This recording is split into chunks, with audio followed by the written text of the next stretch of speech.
Kowe nek rene rada esuk titikno ora iso. Iki ngisor rame bolo, samjemu langganane tambah ngisor ndak iki mau. Sopo? Ya Bonatin sak popi turune. Lah nyapa tek ngono? Lah anggas ora hadir. Oh, kembali ke aturan semula. Iya, ke laptop. Kembali ke laptop. Lah iki yo gek kepiye awan jenenge Mbak Sri mana? Mbak Sri apa piye Mbak Sri ora ner jenenge Mbak? Ya diundake to Mbak nek 3.000 ora berarti gawe 4.000 Mbak Sri sak pak. Ya kuwi Mbak Sri. Pelangganku piye iki jeneng tek ora hadir Mbak Sri. Ora hadir. Ora hadir kok.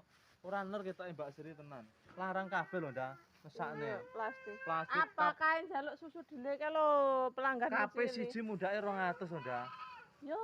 Mesakake. Lah plastike kabeh tutupe. Kon nganggo plastik kae lho. Penake godhong bolo. Penak godhonge Mbak Sri Ora jenenge. tuku. Yang sayang.